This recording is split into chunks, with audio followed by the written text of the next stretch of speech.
জয় শ্রীকৃষ্ণ। প্রিয় দর্শক বন্ধুরা, সকলে কেমন আছেন? আশা করছি ভালো আছেন এবং সুস্থ আছেন। আমাদের দৈনিক রাশিফল এবং টোটকার ইউটিউব চ্যানেলের পক্ষ থেকে সকলকে অনেক স্বাগতম জানিয়ে আজ একটি বিশেষ ভিডিও নিয়ে চলে আসলাম। এবং আজকের ভিডিওর বিষয়বস্তুটি কিন্তু হতে চলেছে শনিদেবকে কেন্দ্র করে এবং শনিদেবের বক্রীকে কেন্দ্র করে। তো চলুন সম্পূর্ণ ভিডিওটা দেখার অনুরোধ রইল সকল প্রিয় দর্শক বন্ধুদের কাছে। কিছু কারণবশত আমরা কিছুদিন আপনাদের সামনে বড় ভিডিও তুলে ধরতে পারিনি। আমরা কিছু ছোট ভিডিওর মাধ্যমে আপনাদের সামনে সমস্ত কিছু তুলে ধরার চেষ্টা করেছি। এবার আবার নতুন করে আপনাদের সামনে প্রত্যেক দিনে প্রতিনিয়ত আগের মতন বড় ভিডিও তুলে ধরার চেষ্টা করব। আশা করছি আপনাদের অনেকটাই উপকারে আসতে পারে আমাদের এই ভিডিওগুলি। তো চলুন আজকে ভিডিওটি শুরু করার আগে বলে নিই, আমাদের এই চ্যানেলের মাধ্যমে গ্রহ সংক্রান্ত, রাশি সংক্রান্ত এবং বাস্তু টিপস নিয়েও কিন্তু ভিডিও করা হয়ে থাকে। ইউনিভার্সকে কেন্দ্র করেও ভিডিও করা হয়ে থাকে। এই ধরনের ভিডিওগুলি পেতে চাইলে অবশ্যই আমাদের চ্যানেলটিকে সাবস্ক্রাইব করে বেল নোটিফিকেশনটি অন করে রাখতে ভুলে যাবেন না। কারণ বেল নোটিফিকেশনটি অন করে রাখলে আমাদের চ্যানেলের ভিডিওগুলি আপনাদের সামনে সম্প্রচার হওয়ার সাথে সাথে অতি সত্বর পৌঁছে যাবে এবং নোটিফিকেশনটি পৌঁছানোর সাথে সাথে আপনারা সেগুলি দেখে উপকৃত হতে পারেন। চলুন আজকের ভিডিওর বিষয়বস্তুটি কী আছে একবার দেখে নেব।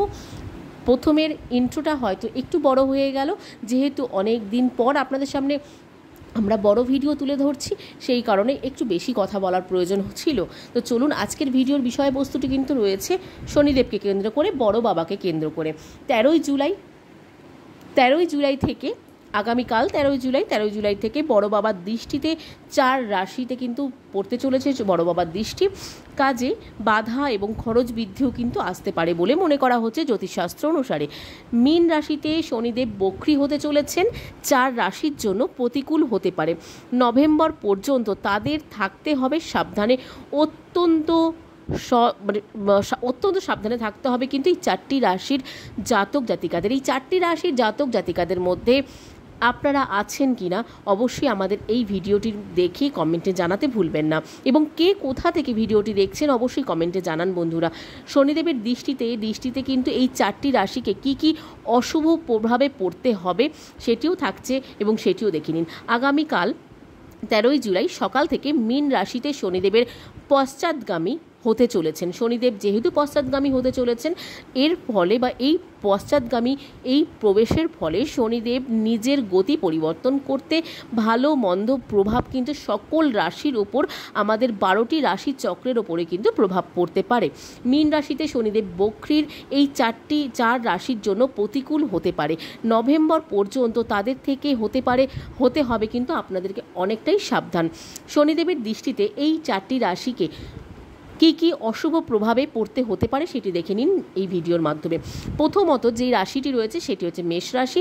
মেষ রাশির ক্ষেত্রে শনিদেব আপনার রাশির দ্বাদশ ঘরে, এটি কিন্তু অত্যন্ত গুরুত্বপূর্ণ। দ্বাদশ ঘরে কিন্তু ঘরগুলো কিন্তু অবশ্যই আপনারা একটু শুনে নেবেন বন্ধুরা। দ্বাদশ ঘরে কিন্তু পশ্চাৎগামী হতে চলেছে। এই ঘরে শনিদেবের উপস্থিতি আপনাকে আর্থিক সমস্যার সম্মুখীন কিন্তু করতে পারে বা সম্মুখীন করবে। আমরা সকলেই জানি দ্বাদশ ঘর আমাদের প্রত্যেকের, দ্বাদশ ঘরটি কিন্তু অর্থ বা অর্থনৈতিক দিকের ঘর। সেই ক্ষেত্রে কিন্তু আপনাদের অর্থনৈতিক দিকটি কিন্তু সমস্যার সম্মুখীন হতে হবে আপনাদেরকে। আপনি না চাইলেও এই সমস্যায় আপনার খরচ বাড়তে পারে, আপনার ক্যারিয়ারে কিন্তু চ্যালেঞ্জের মুখোমুখি হতে পারে। এই সময়ে আপনাকে অফিসে রাজনৈতিক থেকে, আপনার অফিসে যে রাজনীতির বিষয়গুলি রয়েছে সেখান থেকে কিন্তু একটু দূরে থাকতে হবে। আপনার অতীতে করা কোনো কাজের বা কোনো ভুলের কারণে আপনাকে কিন্তু সমস্যায় পড়তে হবে। প্রতিকারটাও বলে রাখবো আজকের এই ভিডিওগুলির মাধ্যমে। যেমন শনিদেবের কুদৃষ্টি আপনাদের ওপর পড়ছে, সেরকম কিছু ক্ষেত্রে শনিদেবের ভালো প্রভাবটি পাওয়ার জন্য কিন্তু আপনাদেরকে আমি প্রতিকারটিও বলে থাকবো প্রত্যেকটি রাশি অনুযায়ী, মানে এই 4টি রাশি অনুযায়ী। তো এই মেষ রাশির জন্য যেটি প্রতিকার থাকছে, অবশ্যই চেষ্টা করবেন যদি রেগুলার পারেন তো অবশ্যই প্রতিদিন একটি কালো কুকুরকে রুটি খাওয়ান। যদি প্রতিদিন পারেন তো অবশ্যই, যদি না পারেন অবশ্যই শনিবার করে কোনোভাবেই কিন্তু বন্ধুরা ভুলবেন না কুকুরকে একটা করে রুটি খাওয়াতে। তাহলে কিন্তু আপনাদের অনেকটা কিন্তু শনিদেবের দৃষ্টি থেকে মুক্তি পেতে সক্ষম হবেন। চলুন দ্বিতীয়টি যেটি রয়েছে সেটি হচ্ছে মিথুন রাশি। মিথুন রাশি জাতক জাতিকাদের জন্য পশ্চাৎগামী শনিদেব আপনার জন্য কিন্তু প্রতিকূল হতে পারে। এই সময়ে আপনার জীবনে হঠাৎ নেতিবাচক পরিবর্তন দেখা যাবে। এই সময়ে আপনার করা কঠোর পরিশ্রমের ফলও কিন্তু দেবে না বলে মনে করা হচ্ছে। কঠোর পরিশ্রম আপনি করবেন, কিন্তু সেই অনুযায়ী কোনো মতেই কিন্তু আপনার ফল পাবেন না, কারণ আমরা সকলেই জানি শনিদেব কর্মফলদাতা, ন্যায় ফলদাতা। ন্যায় যেহেতু শনিদেব ন্যায় অনুযায়ী বা কর্ম অনুযায়ী দেখেই আমাদেরকে ফল দিয়ে থাকেন, সেই ক্ষেত্রে আপনাদের কর্ম অনুযায়ী কিন্তু কোনোভাবেই আপনারা কঠোর পরিশ্রমের ফল পাবেন না। পারিবারিক জীবনে বিতর্কের পরিস্থিতি কিন্তু আসতে পারে আপনাদের জন্য। আপনি মানসিকভাবে অস্থির হতে পারেন। আবার কেরিয়ারের ক্ষেত্রে কেরিয়ার সম্পর্কিত কোনো বড় সিদ্ধান্তও কিন্তু আপনাদের নিতে হবে এই সময়টির মধ্যে। প্রতিকার, মিথুন রাশি জাতক জাতিকাদের প্রতিকার যেটি রয়েছে, এমনিতেই শ্রাবণ মাস পড়তে চলেছে, তার মধ্যে আপনারা শিব চালিসা পাঠ করুন। যে কোনো দিন যে কোনো বারে আপনারা শিব চালিসা পাঠ করুন, তাতে কিন্তু আপনাদের অনেকটা উপকারে আসবে। চলুন তার সাথে সাথে রয়েছে সিংহ রাশি। সিংহ রাশি জাতক জাতিকাদের শনিদেব আপনার রাশির অষ্টম ঘরে বিপরীতমুখী হচ্ছেন। এই ঘরটিকে অনিশ্চয়তার ঘর এবং দুর্ঘটনার ঘর হিসেবে কিন্তু আমরা ধরে থাকি বা জেনে থাকি জ্যোতিষশাস্ত্র অনুসারে। শনিদেব এই ঘরের অবস্থান করার কারণে রাস্তাঘাটে আপনার খুব সতর্ক থাকতে হবে।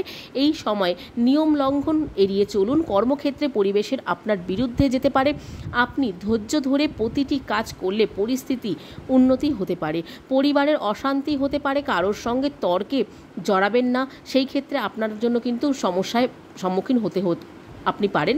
কর্মক্ষেত্রে সজাগ থাকুন, যে কোনো হওয়া কাজ বিগড়ে যেতে পারে আপনাদের জন্য। সিংহ রাশির জাতক জাতিকাদের জন্য, সিংহ রাশির জন্য প্রতিকার যেটি রয়েছে, শনিদেবকে সর্ষের তেল অর্পণ করুন।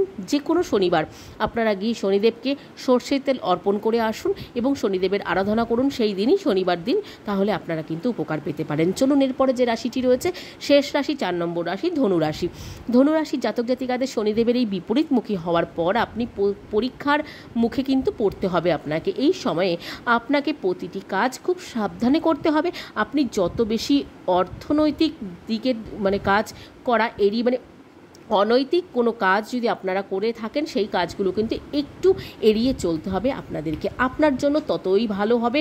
আপনারা যদি অনৈতিক কাজ থেকে মুক্তি পেতে চান বা আপনারা যদি শনিদেবের কুদৃষ্টি থেকে মুক্তি পেতে চান, আপনাদের কিন্তু এইসব কাজগুলো এড়িয়ে চলতে হবে। এই সময় কর্মক্ষেত্রে তর্ক বিতর্ক কিন্তু এড়িয়ে চলুন। কঠোর পরিশ্রমের ফলে কিন্তু সফলতা লাভ করতে পারবেন আপনারা। আপনি স্বাস্থ্যর প্রতিও কিন্তু একটু স্বাস্থ্যর প্রতি আপনাকে একটু যত্ন নিতে হবে এবং যত্নবান হন, না হলে কিন্তু আপনার স্বাস্থ্যটা অনেকটাই কিন্তু বিগড়ে যেতে পারে। তো ধনুরাশি জাতক জাতিকাদের প্রতিকার যেটি রয়েছে সেটি হচ্ছে শনিদেবের বীজ মন্ত্র জপ করুন প্রতি শনিবার। তাতে কিন্তু আপনারা অনেকটাই উপকার হতে পারেন বা উপকৃত হতে পারেন। তো এই 4টি রাশি জাতক জাতিকারা যদি থেকে থাকেন আমার এই ভিডিওটি দেখার মাধ্যমে, অবশ্যই কমেন্টে জানাতে ভুলবেন না। কেমন লাগলো ভিডিওটা জানাতে ভুলবেন না। যদি ভালো লাগে অবশ্যই জয় শ্রীকৃষ্ণ, জয় শনি মহারাজের জয় লিখতে ভুলবেন না বন্ধুরা। চলুন আজকের মতন ভিডিওটি এখানে শেষ করব। সকলে ভালো থাকবেন, সুস্থ থাকবেন, সাবধানে থাকবেন। নতুন ভিডিও নিয়ে আসা পর্যন্ত আমাদের এই চ্যানেলটির পাশে থাকার অনুরোধ রইল সকল প্রিয় দর্শক বন্ধুদের কাছে। আজকের মতন সকলের কাছ থেকে এখানে বিদায় নেব। সকলকে রাধে রাধে।